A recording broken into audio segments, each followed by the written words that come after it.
providing insights to help you grow your business, improve yourself, and add value to those around you. You're listening to the Success is a Choice podcast, where you get a peek into the lives of industry leaders as they share their stories with you.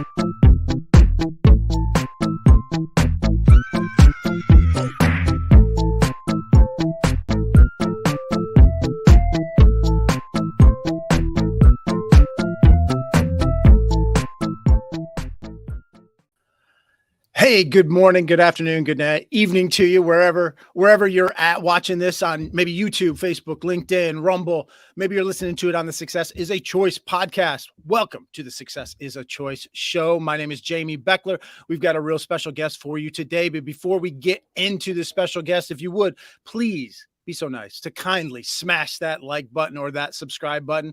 Or if you don't want to smash it, just go ahead and tap it so that you get notifications whenever we have a new show, so you don't have to go finding these. You don't have to go looking for these. So thanks so much for that. We have today a very special guest. We have the Executive Director of the National Fastpitch Coaches Association, Carol Bruggeman, with us. She's been the NFCA's Executive Director since 2016. Before that, she was a very successful Division I softball coach. She was at Louisville. She was at Purdue. She was at Michigan. She's played at Iowa. So she knows high-level softball, and she's done some great things with the NFCA since she's taken over. So, Carol, welcome to the show. Well, thank you so much, and thank you for that just very quick bio. I really appreciate it. It is just a pleasure and really enjoy the opportunity to be with you today. Thanks, Carol. Well, we will link your whole bio in the show notes, in the description. I can't possibly go through that. All your accolades, all your achievements. It's amazing. It's long. You've done so many good things. The NFCA has, I believe, 6,300 or so members, which is incredible. You've increased that so much. Your conventions are huge. So well done. And for those of you listening, you know, I want to let you know, this is National Fastpitch Coaches Association. This isn't your church league, slow-mo, throw it up, slow pitch softball that I grew up playing. This is the real thing, the real deal. So, Carol, thanks so much once again. Give us kind of a snapshot of where you've been as a coach, why you wanted to get into coaching. Just, you're a girl growing up in Iowa. I believe it's Iowa you grew up in, and, you end up playing at Iowa. You end up playing for high-level coaches and high-level programs. Kind of give us an additional snapshot or overview. Well, sure. Thank you for that. I did grow up in the great state of Iowa, good people from the heartland. And, I was really fortunate, to be honest with you, to grow up in that state at the time that I did. The state of Iowa has always been about education and always been about equality. And so the sky was the limit, even as a young female playing sports. I mean, this is a fun example of how much equality resonated in Iowa at the time. I went to high school in the early to mid 80s. And at the time, Iowa was the only state where softball players wore metal cleats. I mean, my entire career in high school, I had metal cleats on. I was playing the game. And I got to college at the University of Iowa, and so many of my teammates from different parts of the region, Illinois, Wisconsin, and then, of course, across the country, California, they were having a hard time adjusting from the plastic cleats to the metal cleats. I'm like, what do you mean you've been wearing these? Well, in Iowa, if the boys were wearing metal cleats for baseball, the girls were wearing metal cleats. So that's just the environment I grew up in. The state of Iowa has always been and continues to be about equity and equality. And I did go to the University of Iowa. I was a multi-sport athlete in high school. Played basketball, ran track, really any sport that was happening. And of course, softball. I never met a shot I didn't like in basketball, that's for sure. But at 5'5" on a good day, I knew that, my opportunities were probably limited at a very high level. So I turned to softball, absolutely loved it. One of the best decisions I could have made was playing softball at the University of Iowa, getting my degree there. And mainly because of the people I was around. My graduate school. And my athletic director, the whole time I was a student athlete at Iowa, was Dr. Christine Grant, who is certainly famous, just passed away this last year, but just was a big believer in women's sports, equity, Title IX. I mean, those were just the little drips I received from her in the classroom, and just being a student athlete there was phenomenal. And was able to coach for Gail Blevins, who obviously is a legend in our sport as well. So I had some really good mentors at the University of Iowa, and it got even better from there. I got a call from Carol Hutchins when you had asked me kind of how I got into coaching. And when I was at the University of Iowa, I have a business degree, and I always loved athletics, but I loved business as well. And I really thought I'm going to be corporate America woman and go do my thing. And just didn't feel right. It just did not feel right. I really felt like I had more to offer in the athletic world, even at a time when opportunities were really starting to evolve for full-time coaches in college athletics. And at the time when I was at that crossroads, like, gosh, do I go business and take some of these jobs and get started, or do I, go to grad school and then see how this coaching career goes? And I chose the latter. And one of the best decisions I've ever made. I received a phone call during grad school from Carol Hutchins, who, everyone knows Carol Hutchins. She's the legend in our sport. And head coach at the University of Michigan, just retired this last year, a few months ago, and called me to come up and be her first full-time assistant. She had never had a full-time assistant at the time. And it took me maybe 2 seconds to say yes. And so then I was able to be mentored and coach alongside Carol Hutchins, who became one of the greatest in the game. And at that point, I had the opportunity to start the program at Purdue. Softball was expanding. It's still expanding.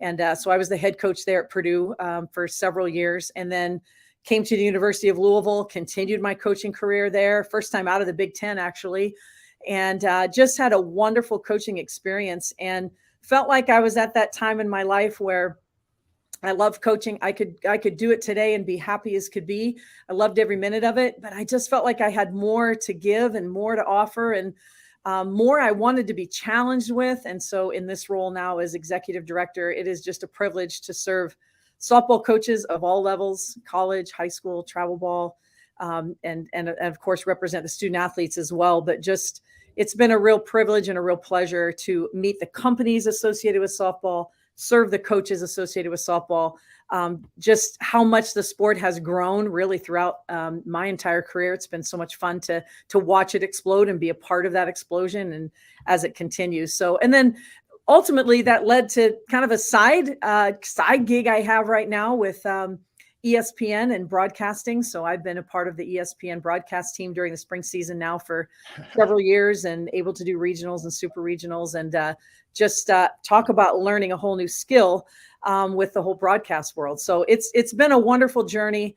I owe it all to the people that I was able to be around at a young age, and then throughout my entire career, and still today. So, man, it's crazy to think that your first head coaching job was building a program in the Big Ten, no less. I remember when I took over my first program as a head coach at the college level for basketball.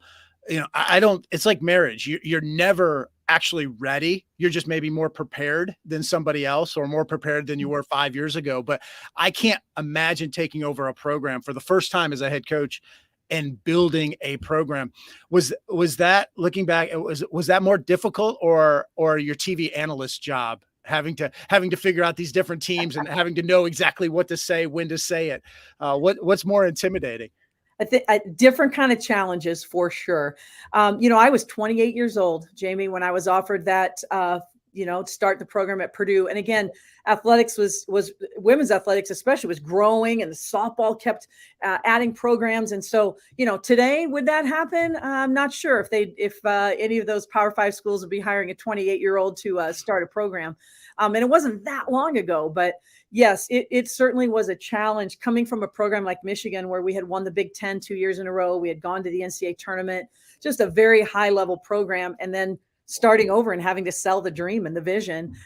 So, certainly that was a challenge. And I get asked this all the time. I'm sure you do too. Like, how do I know when I'm ready? I've been an assistant coach a short time, a long time. I've been at several different programs. I've been at one program. How do I know when I'm ready to make that jump to be the head coach? And, as you and I both know, there's no exact answer, but something I like to share to just get coaches to think about is, it's easy to make suggestions, and assistant coaches make suggestions all the time. That is their job, to suggest things. It's a little more challenging to make decisions. You've got to have some thought behind the decisions, the reason why. You have to be able to kind of, justify, so to speak, why you came up with that decision. So to me, it's making suggestions versus making decisions is more the jump over anything. But that was certainly a challenge. But again, I wouldn't trade it for the world. It's certainly a lot of personal growth and professional growth at that time. But yeah, there's nothing like not having any training, really formal training with national television and broadcast booth, and plopping you down with this little box in front of you, and you got people talking to your ears, and here comes the live camera, and go.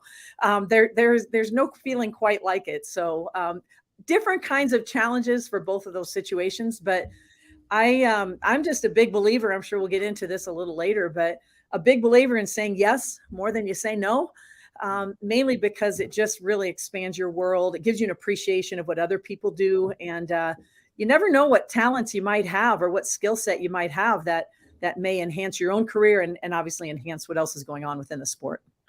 Have you had an oops moment on TV? Have you had something where you're like, oh, why did I say that?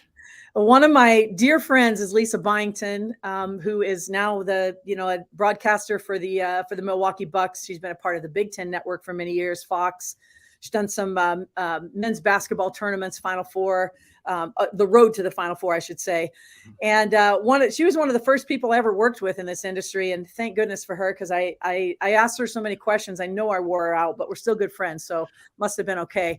But this is one of the first things she said, the mic is always hot and someone's always listening.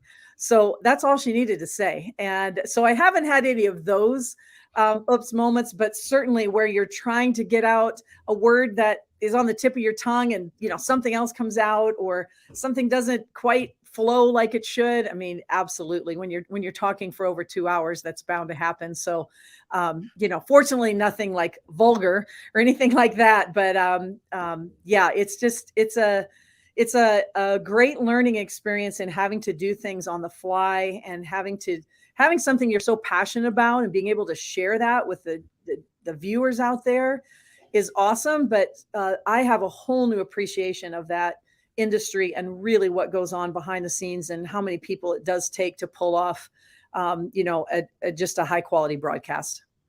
Well, you mentioned being ready to be a head coach or,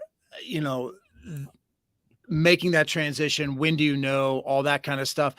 You work with a lot of young coaches, or you see a lot of young coaches now coming up with your role in the NFCA, but also you were coaching for a long time as well. What is some other advice that you would give for a young coach breaking in? And you said you were 28 when you took over. I was 27 when I was a head coach for the first time. And I think back and I'm like, gosh, how immature was I? Like I'm so much smarter now than I was then. But when I was that age, I thought I knew it all.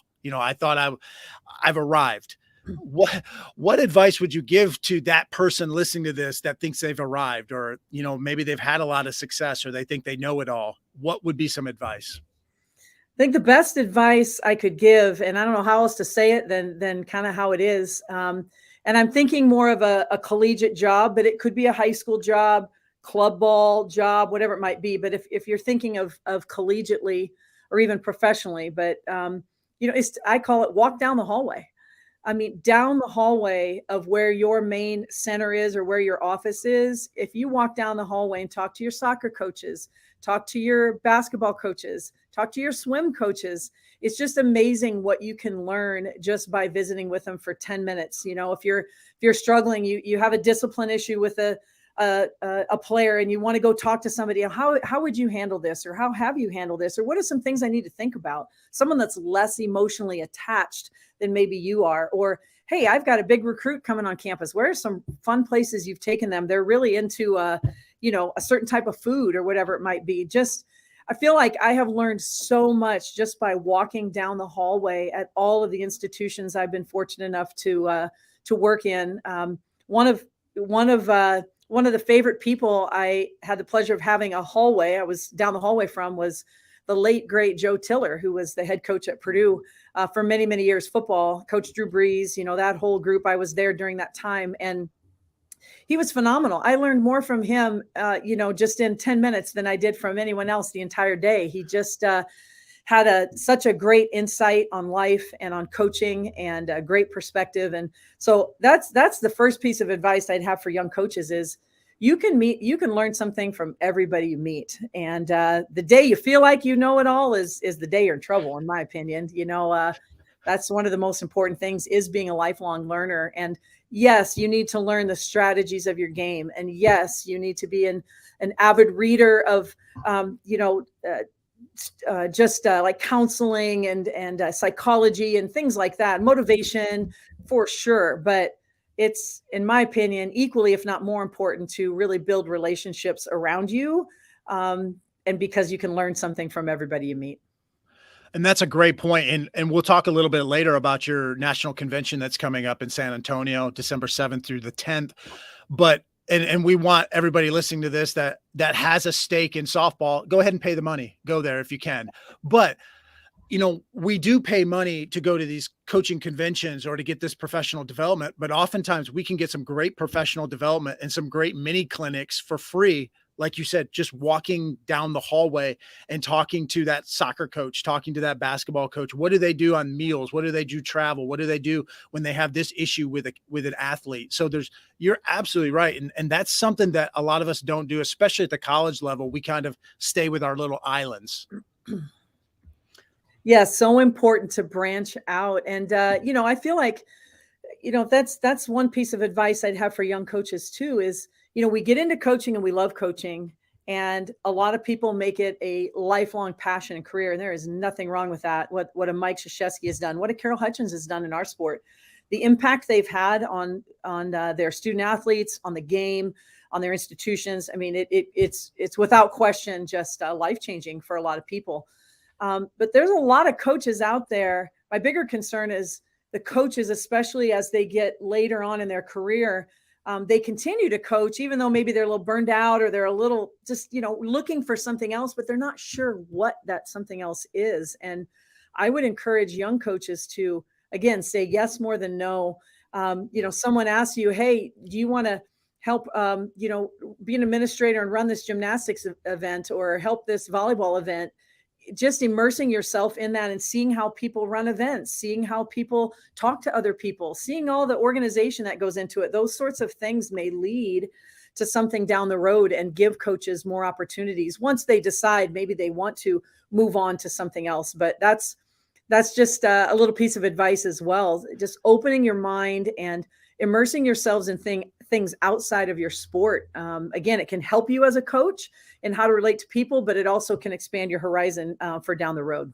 No, that's a great point. And whether it's, as simple as, hey, you're going to go to this drama or this play, you're going to go to this musical at your school, or you're going to serve on this committee, this academic committee, or maybe it's, within softball, your head coach asks you to coach a certain position. Well, I've never done that before. Well, yeah, we only have one assistant, someone's got to do it. And so you develop yourself and you're saying yes to things maybe you wouldn't have done on your own, but you become more well-rounded or you become a better candidate later on for a head coaching position. There's no doubt about it. And I think about, and I get asked a lot too about, just what are some things happening within the coaching profession that are really going well, and what are some things that you're a little concerned about or mistakes, so to speak, that you see kind of people making? And my biggest concern is I see a lot of coaches in all walks of life, but specifically talking about softball, that spend all of their time, 80 to 90% of their time, focusing on being a better hitting coach or a better pitching coach or a better infield coach, and strategy, everything on the field. And that is important. Don't get me wrong. You do need to be skilled at teaching hitting or teaching pitching or defense or the strategies of the game, how to run a DP flex. All of that is critical, but that's half the battle. I feel like young coaches or coaches of all levels need to spend equally as much time building those relationships with your athletic trainer, with your sports information person, with an administrator, Because, when things are going well, everybody's your biggest fan as a coach. You know that. It's easy when things are going well. It's easy to get those texts when you've won a championship or had a big win. But when coaches need help the most, sometimes is when you're on that 5-game losing streak, or, just something's not going your way. And at that point in time, it's not just digging in a little more and figuring out how to hit a rise ball. A lot of times it's being able to either walk down the hallway or pick up the phone and call your circle of people and have them help you. And, as people walk down your own campus, you want everybody to, if your athletic director sticks their head into the athletic trainer's office and says, "Hey, what do you think of Coach X? Like, how's it going? What's it like to work with them?"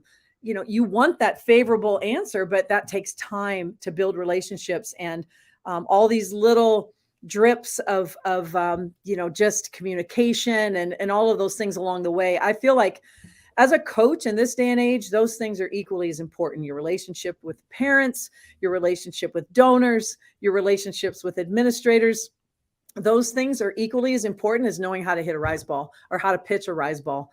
And unfortunately, we get so bogged down sometimes in everything that's happening on the field. I got to be better at this, better at that. And there's some merit in that, but I think there's a lot more merit in building those relationships and being able to turn to people when you need it most.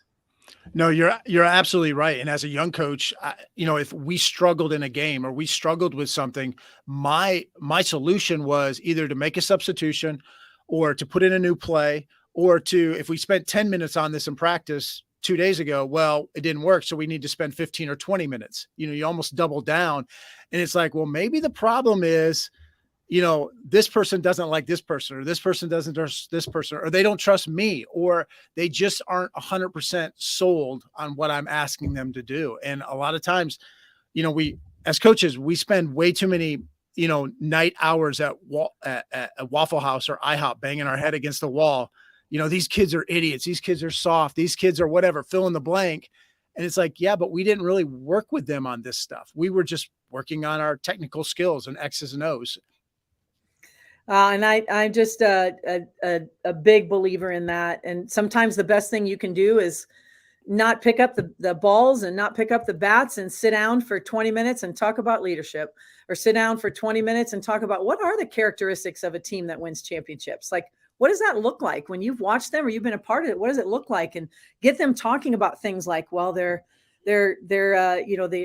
great teammates. Well, what does it mean to be a great teammate? And then they can start diving into those things. Then all of a sudden you go back to practice and everyone's a little more tuned in and everyone's a little more conscious of how they're performing. And then that leads to a lot of times better performances. But yeah, those things are just equally as important, and having a good pulse on your team and being in tune with your team and just being a very effective communicator is so important in this day and age. Have you seen in your role with the NFCA or heard about teams or coaches that are doing some of that extra stuff? And you can certainly name names if you want, you don't have to, but are there things that coaches and teams are doing that's more than just the X's and O's part of softball, that are doing things and then you're actually seeing the results at some point down the road with that team? Oh, for sure. I believe in the sport of softball, more teams are doing it than not. But one that just comes to mind, because I know him so well and I've heard him talk about it a lot, I've been a part. He's also from the great state of Iowa.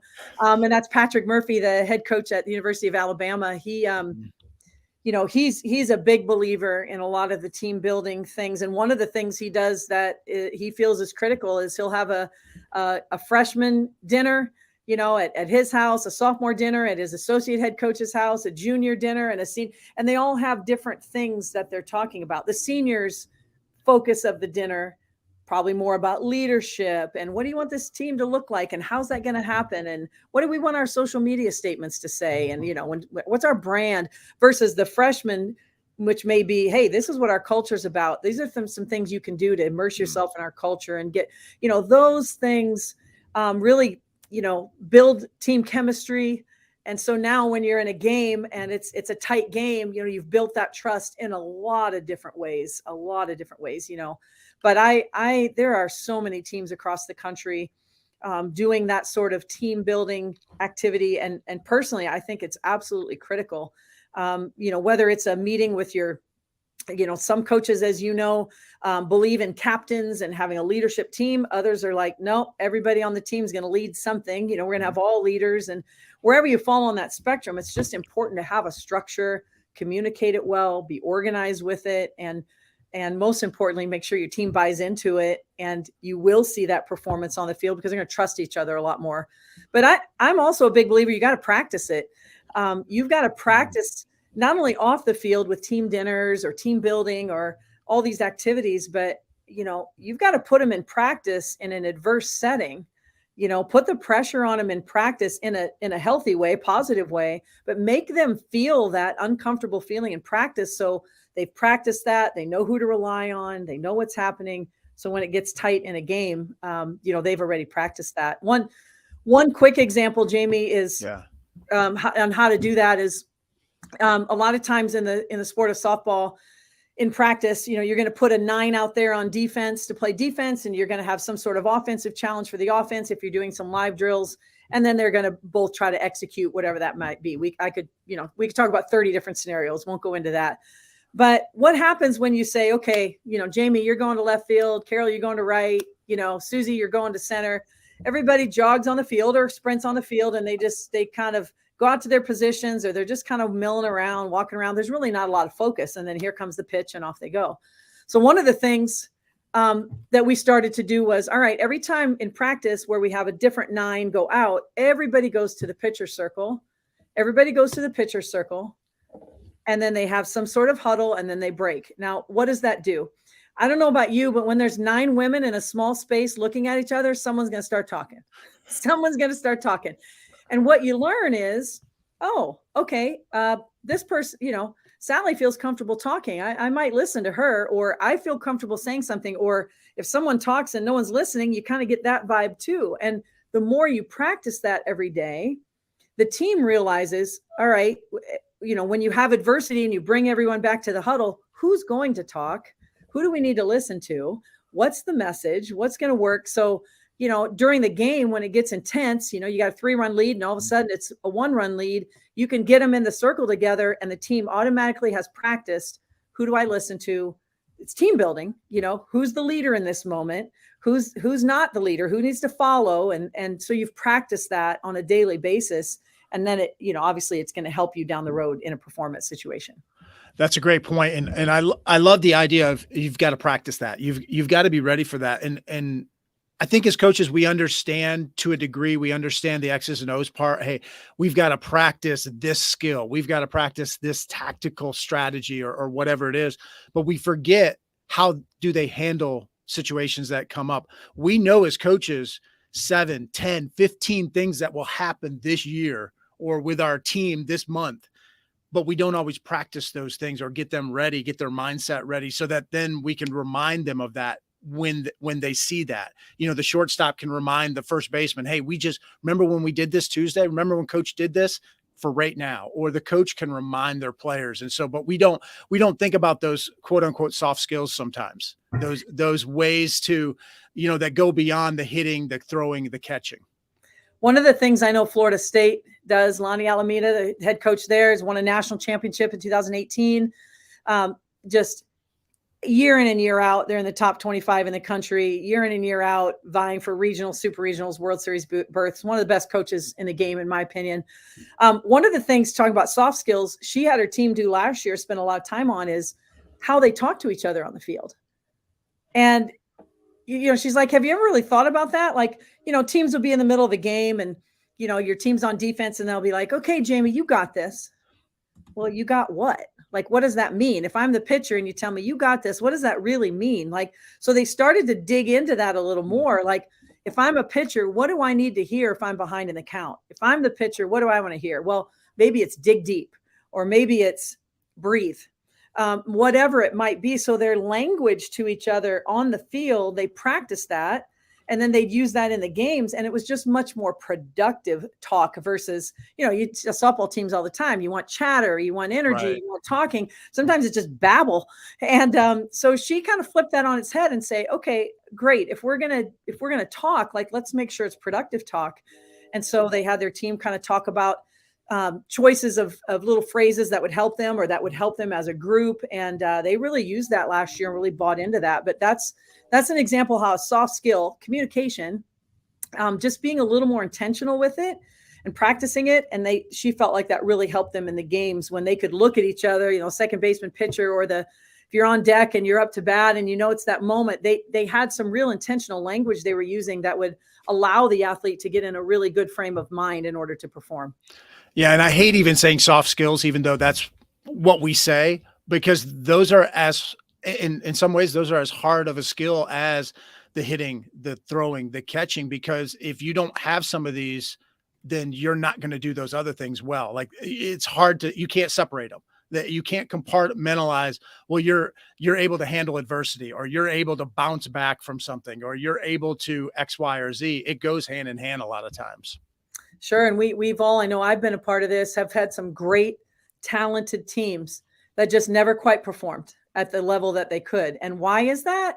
They have the talent, they were the best hitters, the best fielders, the best pitchers. Well, it does go back to exactly those things you're talking about, the ability to bounce back, handling adversity, the leadership, the effective communication. It goes back to all of that. And we've all coached teams who, you look at them on paper and you're like, wow, this might be a long year, or this is going to be tough, or we've got to be creative here. And they just overperform, overachieve, just on a consistent basis. And you look back and you're like, why is that? Like, this should not be happening based on just the X's and O's. And again, it goes back to all of those things. So I feel like, again, going back to where we kind of first started with this, just advice and things that are so important for coaches today. It's all of those things. And where do you learn those? You learn those from talking to other people a lot of times, so it's just making sure those things are always at the forefront of your mind as a coach,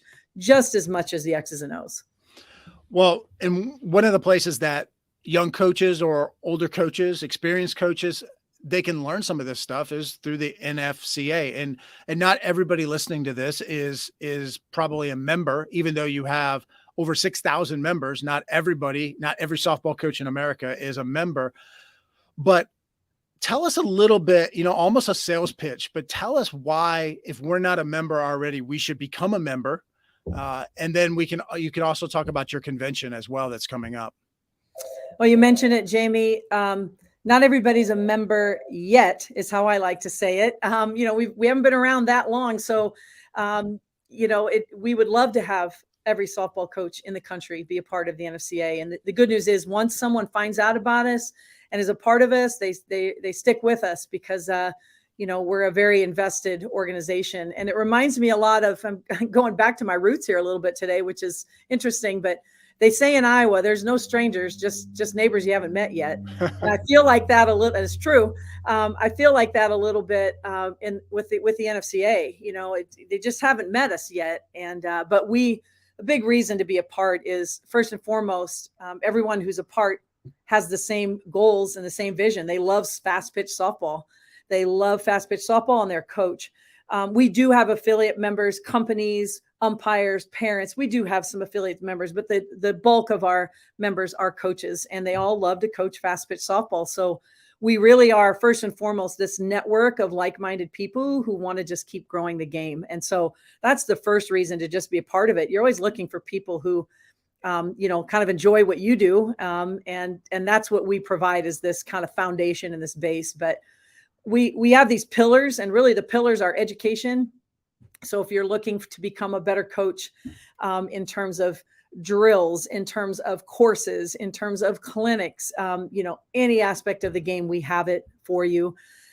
If you're looking for events to attend where you can be around like-minded people, you mentioned our convention coming up. I'll talk a little bit about that at the end. But we have coaches clinics, and we have what are called National Fastpitch Coaches college courses. They're a little more advanced. They're on the field and in the classroom. We just have all of these educational and event opportunities. And then we have this really big awards program. So the All-Americans come from us, come from the NFCA. Our coaches elect those.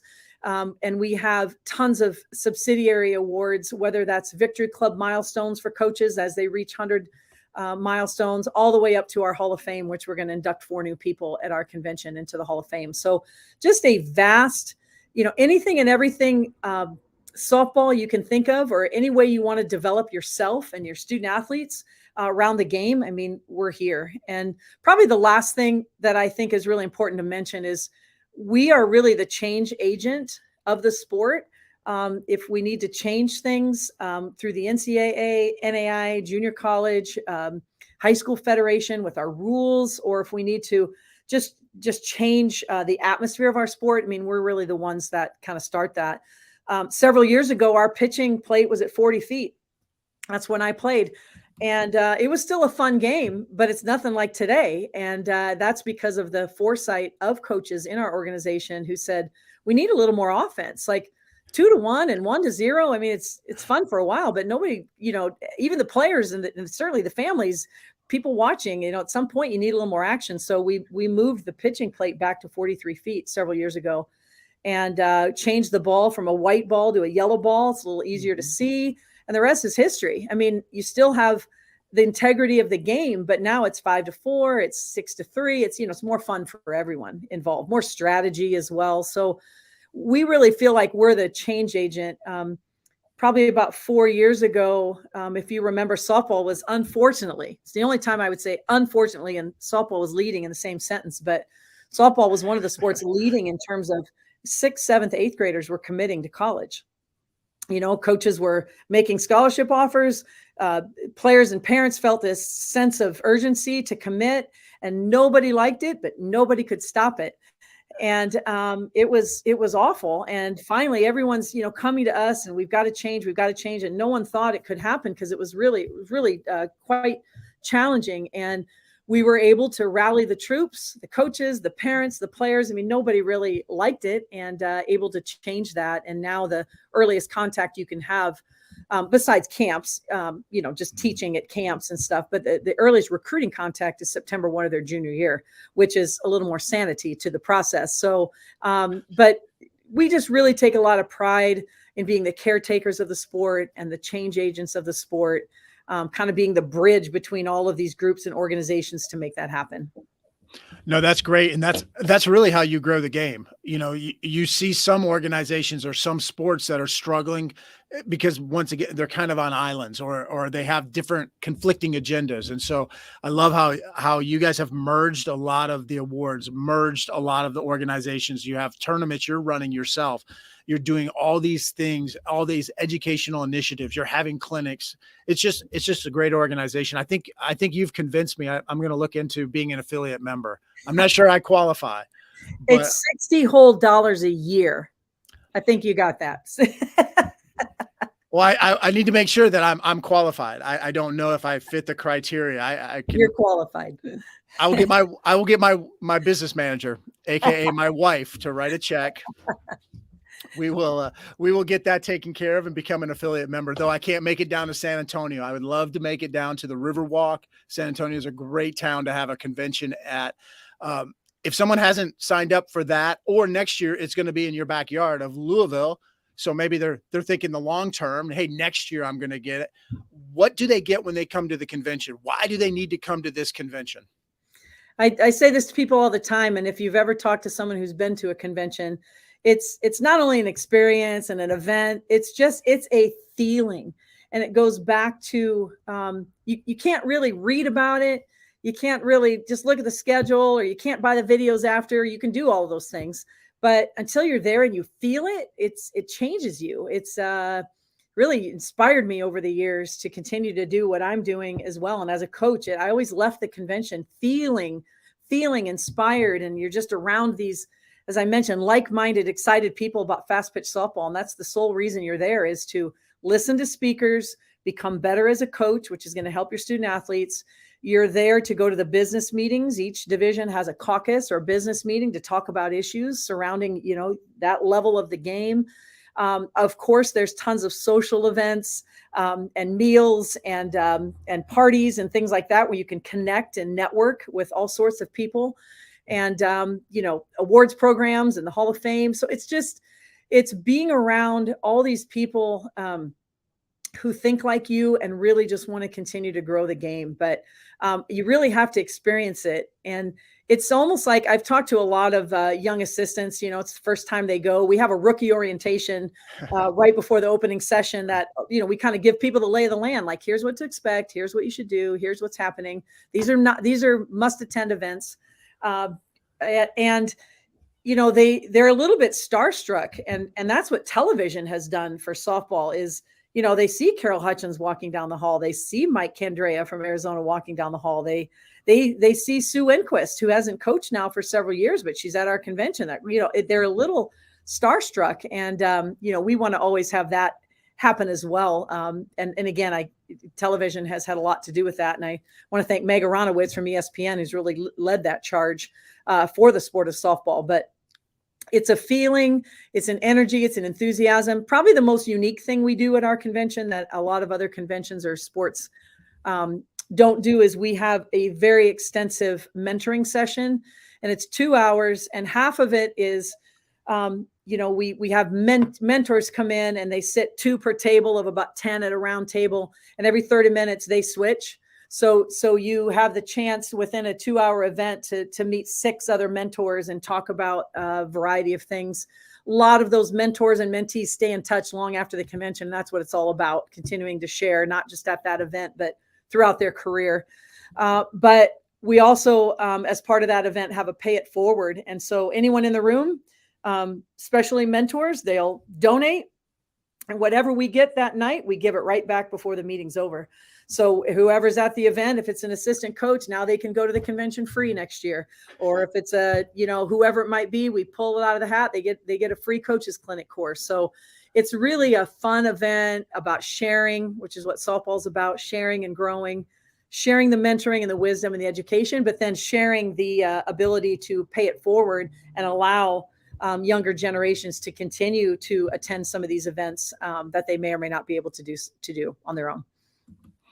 Well, we definitely appreciate that, and we will put all of that in the show notes. We want to let everybody know that our episode today is made possible by theleadershipplaybook.com. Stronger cultures, better teammates, more positive leaders, theleadershipplaybook.com. And you can actually get a 25% discount if you use the coupon code CHOICE, as in success is a choice. So use that at theleadershipplaybook.com to get yourself 25% off. We'll get you out on this. You talked about mentorship. You talked about mentoring.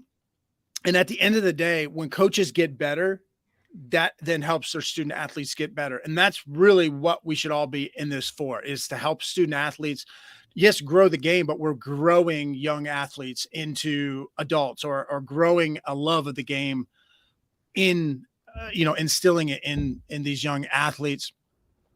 Kind of a final word, or, you have these parting thoughts to coaches. You have this platform right now, to all 6 of our listeners right now.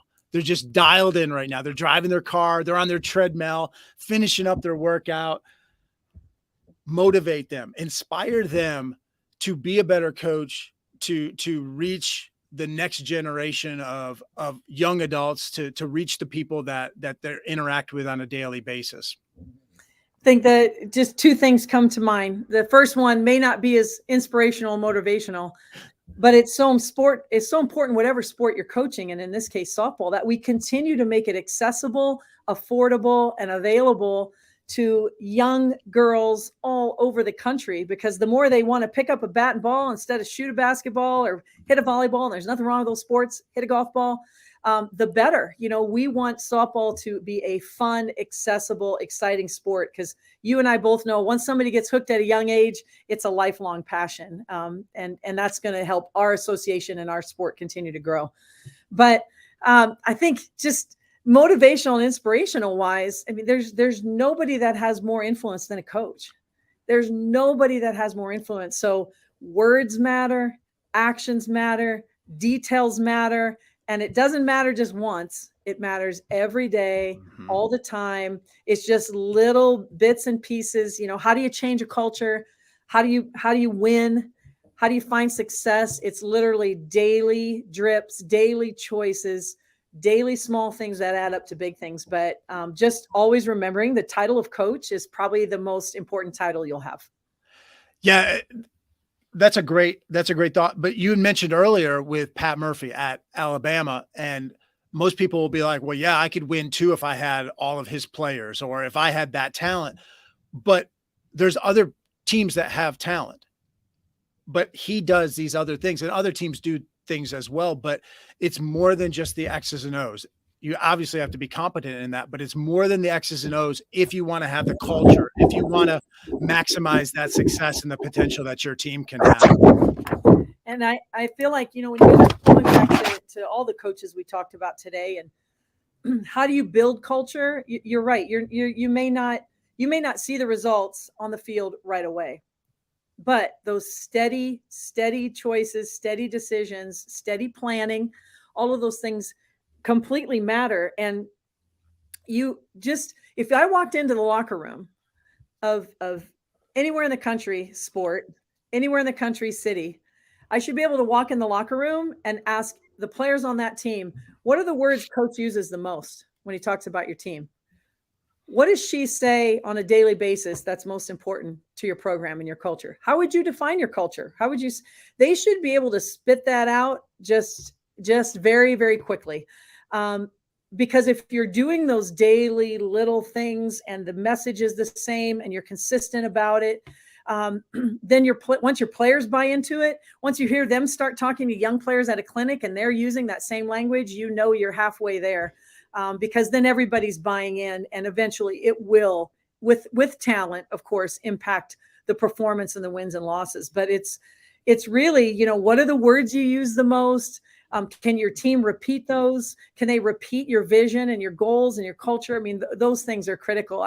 I'm most concerned when I walk in and I ask those questions and everyone looks at each other and doesn't, or their words are different. You know, should be a very clear message, a very clear plan for the program. So making sure that as a coach, again, valuing that title of coach, but keeping that language and that plan and that vision very, very consistent. Well, where can people reach out to you or follow you on social media? What's the best avenue to do that? Yeah, but our email addresses at the NFCA are really tough. I mean, it's our first name, so Carol at nfca.org. Very simple. So obviously available that way anytime. Social media, every handle is at Coach Brugg, or my full name, but mainly it's at Coach Brugg, and happy to engage with you there as well. Awesome. Well, we appreciate your time. I know that this is a very, very busy time for you in your organization with your convention coming up, and it's just around the corner. So thank you so much for your time, and thank you for all you're doing to grow the game, to help coaches so that they can help student athletes. So we definitely appreciate that. And for everybody watching this, thank you so much for checking out this show today, whether you're watching this live, watching it on replay, or you're listening to it on the Success is a Choice podcast network. Remember, kindly smash the like button or the notification button, subscribe to this, whatever you want to do so that you don't have to go looking for the show. And once again, thank you so much. And until next time, remember that success is a choice. What choice will you make today?